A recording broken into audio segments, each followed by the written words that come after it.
बिस्मिल्लाहिर्रहमानिर्रहीम। अस्सलाम वालेकुम। प्रोग्राम इख्तिलाफ राय के साथ में इफ्तिखार काज़मी और तहरीक इंसाफ के सरबराह इमरान खान अपने खिलाफ दर्ज दहशतगर्दी के मुकदमे में JIT को मुतमईन नहीं कर सके।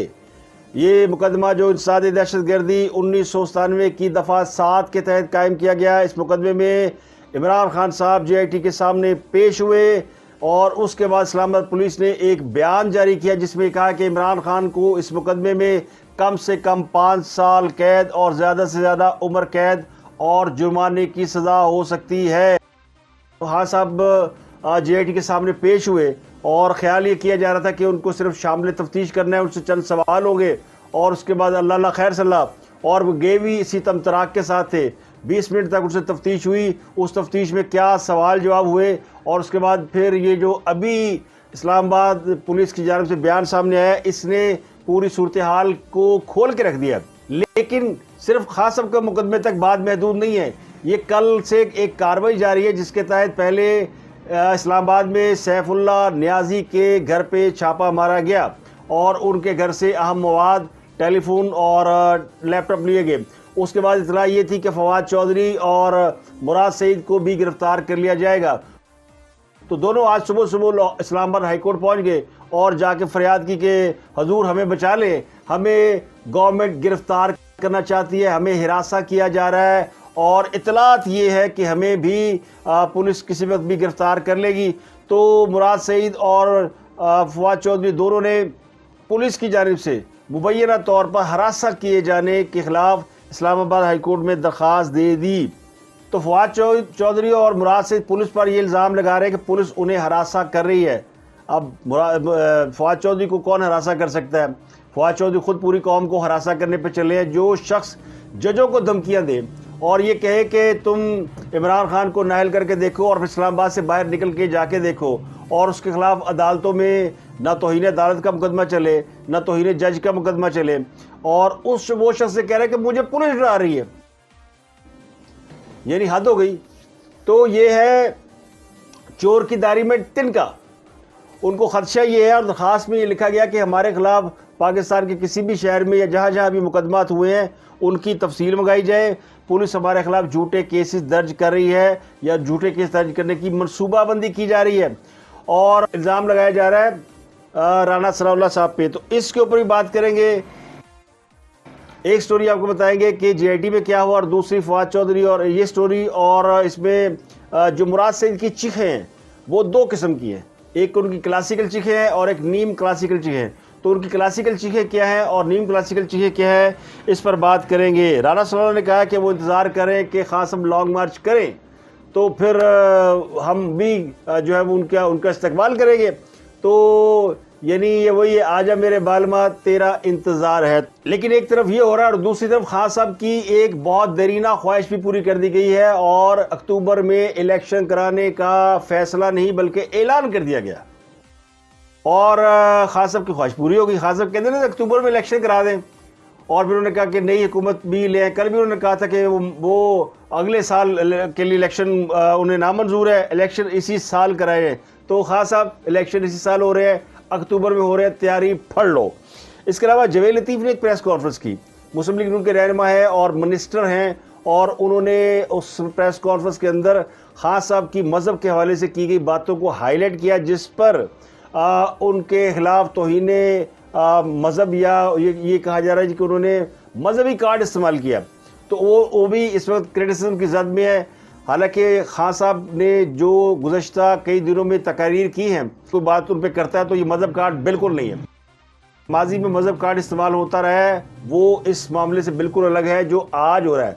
आज खान साहब खुद वो बातें कर रहे हैं जो कि किसी भी सियासी रहनुमा ने मज़हब के हवाले से इस तरह नहीं किए हैं। तो उनके ऊपर उठ गया सवाल और उनके ऊपर खिलाफ भी पंजाब में मुकदमा दर्ज कर लिया गया या करने की तैयारी की जा रही है। खबर है सोशल मीडिया पे, कंफर्म नहीं है, लेकिन कहा गया जी कि उनके खिलाफ भी अवाम को उकसाने के इल्ज़ाम में जो है वो FIR दर्ज की जा रही है, कर ली गई है। तो बड़ी खबरें हैं, चल क्या रहा है, हो क्या रहा है, किसी को समझ नहीं आ रही। कल तक खान साहब ने सबर सौट लिया, एकदम फ़ौज की उन्होंने हमायत शुरू कर दी। इससे पहले उन्होंने अदलिया की बड़ी तारीफ़ें की, अतर बिन अल्लाह साहब की। तो लोगों ने कहा खान साहब राय रास्त पे आ गए हैं। खान साहब ने ट्रैक चेंज कर लिया, खान साहब ने अपने 2 बयानिए खुद ही ज़मीन बोस कर दिए, लेकिन एक नया बयानिया मुराद से सब लेकर आए और वो बयानिया कल से मार्केट में ज़ेर गर्दिश है, उस पर भी बात करेंगे। वो बयानिया क्या है? खान साहब के जो बयानिए ज़बरदस्त हुए तो उसके बाद ये कहा जा रहा था या समझा जा रहा था कि इमरान खान साहब को रास्ता दिया जा रहा है और उन्हें बताया गया कि वो लॉ अबाइडिंग सिटीज़न खुद को साबित करें, कानून के सामने सरेंडर करें, उनके जो भी मुकदमात हैं उनको उनमें पेश हो, अपने आप को क्लियर कराएं, तो मोस्ट वेलकम। आप पाकिस्तान के बहुत बड़े सियासी रहनुमा हैं। तो जिस तरह माजी में आपने अपने मुखालफिन पे मुकदमात कायम किए और उन्होंने अपने केसेस भुगते, तो आप कोई आसमान से उतरे, तो आप भी ये काम करें। तो ख़ास वो कहते हैं ना, जो बड़ा उनको तकब्बर, गुरूर, घमंड और मैं पेश नहीं हूँगा और मैं माफ़ी नहीं मांगूंगा और मैं झुकूंगा नहीं, वो पुष्पा जो है वो झुकना तो दूर की बात है, वो लम्बा पै गया है और बिल्कुल लम लेट हो गया है। और एक तरफ खान साहब ने हाथ खड़े कर दिए और मैंने आपको बताया था कल के उनको ये समझ नहीं आ रही कि वो पाँव पड़े कि गिरेबान पड़े। तो उसकी वजह ये थी कि एक तरफ वो धमकियाँ दे रहे हैं लॉन्ग मार्च की और दूसरी तरफ वो कह रहे हैं ना मैं अदालत से माफ़ी भी मांग रहा हूँ और मैं आर्मी चीफ को आप लगा ले आगे, यानी इनको ले जाएं। बस मेरे मुंह से एक्सटेंशन का लफ्ज़ नहीं निकलना चाहिए, क्योंकि फिर लफ्ज़ कोड हो जाते हैं ना। तो कान भावे इधर फड़ो, भावे इधर फड़ो। वो वाली है जो लड़की मौलवी जब निकाह पे मौलाना पूछते हैं ना, निकाह पूछते हैं कबूल है कबूल है कबूल है, तो बाद लोग बावाज़ बुलंद कहते हैं कबूल है, लेकिन बाद सिर्फ सर हिलाते हैं और बाद खामोश रहते हैं। तो सर हिलाना और खामोशी दोनों को हाँ समझा जाता है। तो खास साहब की वो जो निक्की जी हाँ है ना, उसके बाद उन्होंने एकदम उसके वापस लिया उसको और कहा नहीं मैंने तो ये कहा नहीं, तो वो उसमें करके बैकआउट। लेकिन जब वो आज जेआईटी में पेश हुए तो ये इससे पहले ये पुलिस के साथ उनके मुज़ाकरात काफ़ी देर होते रहे और जेआईटी को कहा गया जी बनी गाला आ जाएं। फिर सोचा गया कि अगर उनको बनी गाला बुलाया गया तो बड़ा प्रॉब्लम हो जाएगा, क्योंकि फिर उनको बनी गाला के रास्ते पता चल जाएंगे और ये पता चल जाएगा बनी गाला के अंदर क्या क्या होता है, कितने कमरे हैं, कितना, तो सारा पुलिस को जो है वो समझ में आ जाएगी और वो तो उनको बुलाना तो ख़तरे से खाली नहीं है। तो फिर सोचा गया किसी न्यूट्रल मुकाम पे मिलते हैं। पुलिस ने किया, जनाब न्यूट्रल मुकाम क्या होता है, आप हमारे दफ्तर तशरीफ लाए, ओवर आप कप ऑफ टी आपसे गप मारते हैं और आप सीधा सीधा बयान देते। खान साहब ने फिर चले गए खान साहब। और खान साहब से जब सवाल जवाब शुरू हुए तो खान साहब को अंदाज़ा नहीं था कि सवाल इतने ख़तरनाक होंगे। और खान साहब से पहला सवाल तो ये किया गया कि आपने तकरीर में कहा आईजी डीआईजी शर्म करो, क्या ये दुरुस्त है? आपने तकरीर में कहा ज़ेबा चौधरी आप पर हम एक्शन लेंगे। इस सवाल पर इमरान ने कहा कि हाँ मैंने ऐसा बोला है और मैंने कह दिया और मुझे तो शहबाज गिल के वो पता चला था। उन्होंने कहा नहीं सिर्फ जवाब दे हाँ या ना में, किस वजह से कहा, क्यों कहा, ये तो हम आपसे पूछ ही नहीं रहे। दूसरा सवाल किया गया कि आपको इल्म है कि आपकी इस तकरीर के बाद मातहत फोर्स में खौफ व हरास पैदा हो गया, पुलिस डर गई, जिस पर इमरान खान ने कहा तो मेरा मतलब तो उनको डराना नहीं था और खौफ व हरास फैलाना नहीं था। तो सवाल किया गया कि आपकी तकरीर और मुकदमे के बाद केस के तफ्तीशी अफसर को बिठलाया जा रहा है कि खान साहब के खिलाफ जो आप इन्वेस्टिगेशन करें बंद करें और आपको छोड़ेंगे नहीं। तो इमरान खान ने कहा अच्छा ये तो मेरे इल्म में नहीं है, एडे यानी तुसी मासूम। फिर इमरान खान से सवाल किया गया कि शहबाज गिल तो ज़ेर समात केस है, अभी उसका फ़ैसला आना है, और इस पर उन्होंने कहा जी मेरे इल्म में क्या ज़ेर समात है। तो उन्होंने कहा कि जब ये आप बयान देते हैं एक केस जो अंडर ट्रायल होता है तो ये दहशत गर्दी के ज़ुमरे में आता है, इसको आपको पता है? तो खान साहब ने कहा नहीं मुझे पता नहीं था और ये मेरा मकसद भी नहीं था। फिर इन्वेस्टिगेशन SPCIA ये मौजूद थे और इसके अलावा मुतलका थाने के जो SHO थे वो भी मौजूद थे। इस बयान को रिकॉर्ड करने के बाद बनाया गया तफ्तीश का हिस्सा, लेकिन पिक्चर अभी बाकी है, बात यह ख़त्म नहीं। खान साहब बड़े खुश क्यों, मैं तो फटिया बन के आ गया वह 20 मिनट मैंने सवाल जवाब, 20 मिनट तो होता है कुछ नहीं। अगर आपको याद हो नवाज शरीफ जब JIT में पेश हुए थे और जब हुसैन नवाज़ पेश हुए थे, जब इसहाक डार पेश हुए थे तो घंटों घंटों की JIT थी।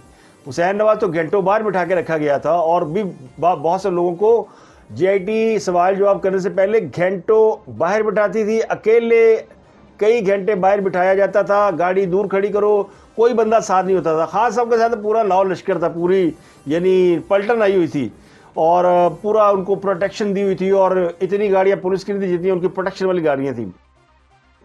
लेकिन जो अगला मरहला है उसमें इस्लामाबाद पुलिस ने एक बयान जारी कर दिया और उन्होंने कहा है, मैं बयान पढ़ के सुना रहा हूँ कि चेयरमैन पीटीआई इमरान खान ने अपने खिलाफ दहशतगर्दी के मुकदमे में जेआईटी को अपना बयान रिकॉर्ड करा दिया, यानी जॉब हैज़ बिन डन। अब ये एक संगीन नोयत का मुकदमा है और इसे कहते हैं ज़ाद दहशतगर्दी एक्ट 1997, उसकी दफ़ा 7 के तहत कायम किया गया। अब ये दफ़ा बड़ी सख्त है, इसके तहत मुलज़िम को कम से कम 5 साल और ज़्यादा से ज़्यादा उम्र कैद हो सकती है। तो पुलिस इलामिया के मुताबिक इस मुकदमे में शामिल कानून की शिक नंबर 7 के तहत कैद और जुर्माना हो सकता है। किसी भी मुलाजम को डरा धमका कर कानूनी फ़राइज़ की अंजामदही से रोकना, जिसका मकसद रियासती या कानून नाफज करने वाले इदारों में खौफ वरास पैदा करके अपनी सियासी मकासद हासिल करना, ये एक संगीन जुर्म है। इस्लामाबाद पुलिस को क्या ज़रूरत थी इलामिया जारी करने की? कोई ज़रूरत थी? लेकिन चूँकि खान साहब ने धमकियाँ जिन्होंने लाइयाँ सी, वो इस्लामाबाद पुलिस है, वो जज है वहाँ की, तो उसके ऊपर अब पुलिस का ये जो रिएक्शन है और ये बताना कि जनाब ये मुकदमा बड़ा सख्त है, ये फिर ज़ाहिर करता है कि तफ्तीशी टीम खान साहब के जवाबात से मुतमईन नहीं हुई। तो उन्होंने बता दिया कि जनाब आपके लिए ये मवाद है और आगे ये सज़ा भी तैयार है, तुसी ऐ ना समझो कि तुसी आए सो और हम पर रोब शॉप डालकर चले गए। तो जनाब खान साहब के ऊपर लटकी एक और तलवार, बयान कोर्ट के सामने पेश किया जाएगा और तफ्तीशी टीम अगर ये कहेगी कि वो सेटिस्फाई नहीं है तो फिर जज बेचारा की करेगा? जज के पास अब कोई चॉइस नहीं है कि वो फिर इनकी गिरफ्तारी का ऑर्डर करे। ट्रायल जब होगा, और ये तो तब की बात है ना, ट्रायल होगा, उम्र कैद होगी नहीं होगी, ये बात का मसला है। लेकिन एक दफ़ा वो कदर हवा कर देती खान साहब की तो परेशानी है। परेशानी पहले थोड़ी सी, खान साहब के चहीते फ्रंटमैन टाइगर फोर्स के सरबराह सैफ नियाजी साहब या सैफ खान नियाजी साहब, इनके बारे में इतलात ये है कि इनको भी गिरफ्तार किया जाएगा। अभी तो इनके साथ 5 जो मवाद मिला उसकी इन्वेस्टिगेशन हो रही है, लेकिन इनकी गिरफ्तारी हो सकती है। फवाद चौधरी पहले डर गया और मुरासिद भी डरा हुआ, तो चीखें निकल रही हैं, चीखें जा रही है जनाब बनी गाला से दाएं बाएं। इससे पहले मैंने कहा था कि मुराद सईद ने 2 किस्म की चीखें मारी, क्लासिकल और एक सेमी क्लासिकल। अब उनकी जो क्लासिकल चीखें हैं वो क्या? क्लासिकल चीखें उनकी वो हैं कि जो उन्होंने अपनी गिरफ्तारी के हवाले से मारी हैं और उन्होंने कहा जी मुझे हरासा किया जा रहा है। अब समझ नहीं आ रहा, पुलिस ने ना छापा मारा, ना उन्हें इन्वेस्टिगेशन के लिए बुलाया, ना नोटिस दिया, तो उन्हें हरासा कैसे किया जा रहा? तो वो कहते हैं जी मेरे घर की रैकी हो रही है। तो रैकी पुलिस कर रही है, कोई और कर रहा है, ये कैसे पता है मुराद सईद को? लेकिन चले मान ली बात कि उन्होंने कहा जी मुझे गिरफ्तार किया जा सकता है। तो वो कहते हैं ना वो जो अंदर चोर होता है तो वो कहीं ना कहीं आदमी को परेशान करता है, उनके दिल में चोर होगा, उनको ये खदशा होगा कि मैं काम में है जो कितने फड़े जाएगा। लेकिन उन्होंने एक नया बयानिया मार्केट में इंट्रोड्यूस कराया और वो कहते हैं कि सवात में तालिबान जो कदम जमा चुके हैं और बड़ी बुरी सूरत हाल है। और इसके ऊपर मैं भी बात कर चुका हूँ, आज तलत हुसैन ने पूरा प्रोग्राम इसके ऊपर किया है और उन्होंने कहा जी किसी हद तक मुराद सईद ठीक कहते हैं। लेकिन मेरा सवाल ये है, हुकूमत आपकी, लोग आपके, बत्ते आपके लोग दे, हुकूमत आपकी, सवात में अगर तालिबान ने कदम जमाए हैं तो ये पीटीआई की जिम्मेदारी है, ये हुकूमत की जिम्मेदारी थी कि उनको कदम ना जमाने देती। तो अब वो कहते ना, तो जो दिलाओ नोटिस जी, वो सारे बयानिया तो ज़बरदस्त हो गए। अमेरिका के ख़िलाफ़ बयानिया वो फारग हो गया, ये साइफर वाला जो बयानिया था ये फारग हो गया, फिर फ़ौज के ख़िलाफ़ जो बयानिया था वो फारग हो गया, साजिश का बयानिया था वो फारग हो गया। तो अब वो लेके आए जी कि दहशतगर्द आ गए जनाब, ध्यान करो, ये करो, वो करो। तो भाई जिम्मेदारी तो आप लोग की है, आप लोग को ये पूरी करनी चाहिए। हमारा तो सवाल है, हम तो आपसे सवाल पूछते हैं कि आपके होते हुए तालिबान ने वापस कदम कैसे जमा लिए, किस तरह आपने लोगों को छूट दी और किस तरह आपने लोगों को लिवरेज दी कि वो आएँ और आकर वहाँ बैठ जाए। तो ये उनकी जो है ना वो यानी नीम क्लासिकल चीज़ें हैं, कि वो ये हो रहा है वो हो रहा है। फ़ौज की तरफ से इलामी आया था और मुझे यकीन है कि सवात में अगर इस किस्म की कोई चीज़ है तो उसको हमारे इदारे देख लेंगे और उससे निबट भी लेंगे। अगली खबर जो है वो मैंने आपको बताई थी, खान साहब को इलेक्शन मिल गया। तो वो इलेक्शन मिला जी उनको, और वो इलेक्शन है वो जो बाई इलेक्शन कैंसिल हुआ था ना 9 सीटों का, वो वापस उन्हें मिल गया। अब पूरे पाकिस्तान में 16 अक्टूबर को वो इलेक्शन हो गए। हाँ, सबको अक्टूबर बड़ा पसंद था ना, अक्टूबर में इलेक्शन कराओ, अक्टूबर में इलेक्शन कराओ। उन्होंने कहा चलो दिल खुश करो, जो सिंध में बलदियाती इंतखाबात होने हैं ना वो भी अक्टूबर में होंगे, उसके लिए 23 अक्टूबर की डेट है, और जो बाई इलेक्शन होना है उसके लिए 16 अक्टूबर की डेट रखी गई है।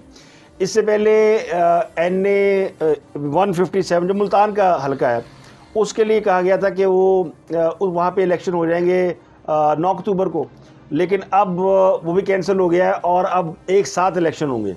यानी वो जो एक कौमी असम्बली का और 3 सूबाई असम्बली के हलके जहाँ 9 अक्टूबर को इलेक्शन होना था वो भी कैंसिल हो गया है। 9 अक्टूबर को कहते जी ईद मिलादुन नबी है, तो इसलिए अब 16 अक्टूबर को जो इलेक्शन होंगे तो एक साथ ही होंगे।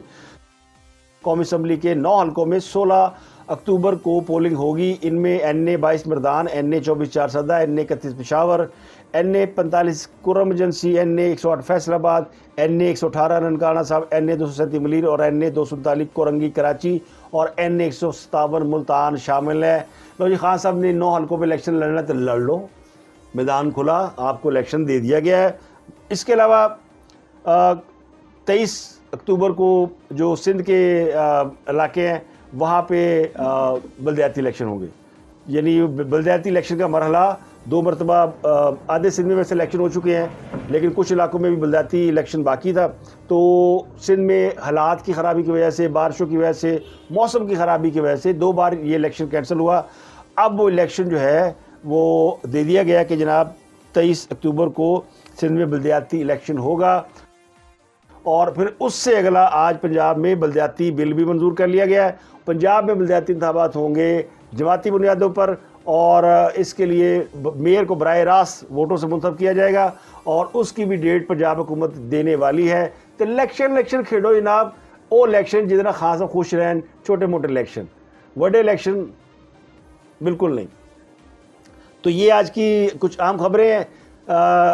लेकिन एक तरफ अगर गिरफ्तार होती है तहरीक इंसाफ की क़यादत, लोग फड़े जाते हैं, तो फिर इलेक्शन होंगे नहीं होंगे, और जो होंगे उनका वो किस तरफ उनका रुख होगा, ये बड़ा और इम्पोर्टेंट सवाल है। तो खान साहब ने कल वैसे कहा था, मैं एक बात ज़मनन कर रहा हूँ कि जी मैं तो जेल जाने के लिए तैयार बैठा था। कल जो उन्होंने इंटरव्यू दिया ना जिसमें उन्होंने सबर सॉल्ट मारा कि मैंने तो आर्मी चीफ की एक्सटेंशन की बात ही नहीं की, उसमें उन्होंने कहा कि मैं तो जेल जाने के लिए तैयार बैठा था, मेरा तो बैग तैयार था। तो भूल गया वो खान साहब कि जब वो रात भर बनी गाला की पहाड़ियों पर उन्होंने गुजारी थी, रात भर वो बैग तैयार था, बैग उनके पास ही था, लेकिन वो खुद बनी गाला में नहीं थी, वो बनी गाला की पहाड़ियों पर थे। और नीचे उनके जो जाले हैं उन्होंने यानी उदम मचाया हुआ था और पूरा पाकिस्तान इकट्ठा किया हुआ था कि खान साहब गिरफ्तार ना हो जाए। वैसे था वो एक ड्रामा ही हुकूमत का, लेकिन उसने भी खान साहब की हवा निकाल दी। और अब उन्हें तो पता है कि नाहली और ये डिस्क्वालिफिकेशन के साथ उनकी गिरफ्तारी भी होनी है। उत्तुसरामर पुलिस ने तरा करता है कि जनाब तो सीधे खान साहब गए। आखिरी खबर ये है कि राना सल्लल्लाहु अलैहि वसल्लम ने कहा कि हुकूमत वक्त आने पर नए आर्मी चीफ का इंतखाब करेगी और कहानी गई मुक्त। अब तक के लिए इतना ही, आपसे मुलाकात होती है अगले व्लॉग में। अपना गिरदुनवा के लोगों का बहुत बहुत ख्याल रखिएगा।